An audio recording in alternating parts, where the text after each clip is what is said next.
भले ही मुख्यमंत्री का नाम नहीं तय किया गया हो, लेकिन दिल्ली में यमुना की सफाई शुरू हो गई। जी हाँ, बड़ी खबर और बड़ी ही सुखद खबर है उन सभी लोगों के लिए जो दिल्ली यमुना की सफाई के लिए प्रयासरत थे। न जाने कितने आंदोलन हुए, न जाने कितने मुकदमे हुए, न जाने कितने वादे हुए, न जाने कितने दावे हुए, न जाने कितने घोषणाएं हुए, न जाने कितनी सरकार बनी, कितने मुख्यमंत्री आए, कितने लोगों ने बड़ी बड़ी घोषणा कर डाली। लेकिन कई वर्षों तक या यूँ कहें कि कई दशक तक राज करने के बाद भी यमुना की सफाई का काम किसी राजनेता के बूते नहीं था। ये यूँ कहें कि किसी राजनेता के पास इतना आइडिया नहीं था, इतनी इच्छा शक्ति नहीं थी कि यमुना नदी की सफाई दिल्ली में कराई जाए।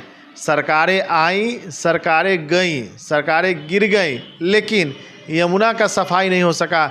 लेकिन जिस तरह 27 साल के बाद बीजेपी सत्ता में लौटी है और सत्ता में लौटने के बाद ही सबसे पहला काम उन्होंने यमुना नदी को साफ़ करने का शुरू कर दिया है। जी हाँ, हम कह रहे हैं दिल्ली विधानसभा चुनाव में बीजेपी के बारे में, जो पहली बार यानी 27 साल के बाद सत्ता में लौटी है और सत्ता में मुख्यमंत्री के शपथ ग्रहण से पहले ही जो उनका घोषणा था, जो उनका चुनावी घोषणा पत्र था कि यमुना नदी की सफाई करेंगे, यमुना नदी की सफाई काम शुरू हो गया है।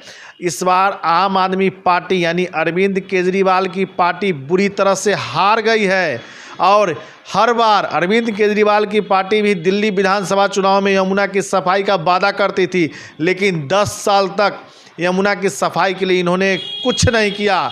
इसका जीता जागता उदाहरण जब 2 महीने पहले ही BBC न्यूज़ हिंदी ने इस खबर को दिखाया कि किस तरह से दिल्ली की यमुना गंदी है और उसमें किस तरह से गंदगी डाला जा रहा है, कचरा डाला जा रहा है। उसको साफ सफाई करने के लिए दिल्ली की आम आदमी पार्टी की केजरीवाल की सरकार कुछ नहीं कर रही है। इस बार हार गई, सत्ता से बेदखल हो गई। फ्री राशन, फ्री किरासन, फ्री बिजली, फ्री पानी का वादा करके 10 साल तक दिल्ली में राज किया था, लेकिन यमुना नदी की सफाई इन्होंने नहीं की थी। आज वह सत्ता से बेदखल हो गई है। बीजेपी ने सत्ता की बागडोर अभी तक संभाला भी नहीं है और वहाँ यमुना नदी का सफाई का काम शुरू हो चुका है। यह बड़ा ही सुखद स्थिति है। सरकार यदि इस तरह घोषणा करके और सरकार गठन से पहले ही अपना काम कर दे तो यह देशवासियों और राज्य के लिए बड़ा ही खुशखबरी वाली बात हो जाती है और बहुत ही सुखद स्थिति बन जाती है। क्योंकि 10 साल से तो ऐसा लग रहा था कि जैसे आम आदमी पार्टी की सरकार है, आम लोग की सरकार है, लेकिन यमुना नदी की सफाई नहीं हुई थी। आज जब यमुना नदी की सफाई हो रही है तो तमाम बड़े चैनल के जो गाड़ी हैं, रिपोर्टर हैं, वह यमुना नदी के किनारे पहुंच चुके हैं और वहां से लगातार रिपोर्टिंग कर रहे हैं। और यह सुखद तस्वीर है, क्योंकि मामला भले ही यह राजनीतिक का हो, लेकिन पर्यावरण के हिसाब से यमुना नदी की सफाई होनी चाहिए।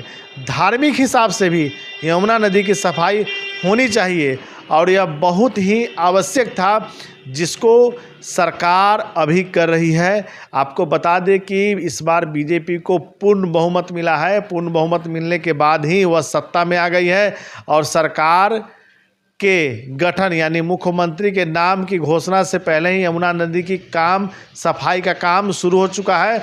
ऐसे में दिल्ली के लोगों के लिए यह एक अच्छी खबर है और उन पर्यावरणविदों के लिए भी बहुत अच्छा संकेत है, क्योंकि जो देश की धरोहर और धार्मिक सनातनी धार्मिक रूप से यमुना नदी जो पूजनीय है और पूजी जाती है, उसकी सफाई बड़ा ही आवश्यक थी।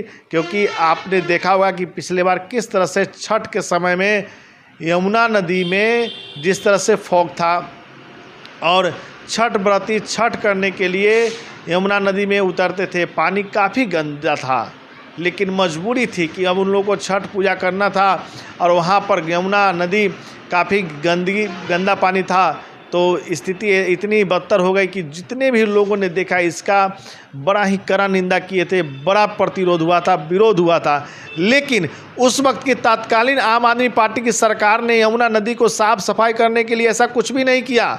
इस बार जब 2025 का विधानसभा चुनाव हुआ है और 8 फरवरी को नतीजे आए हैं, नतीजे आने के बाद ही यमुना नदी के सफाई का काम शुरू हो गया है और यह सरकार की घोषणा बहुत जल्द ही अमल में आ गई। इसके लिए तमाम दिल्ली के लोग सरकार की बहुत ही प्रशंसा कर रहे हैं। आने वाले समय में यमुना नदी की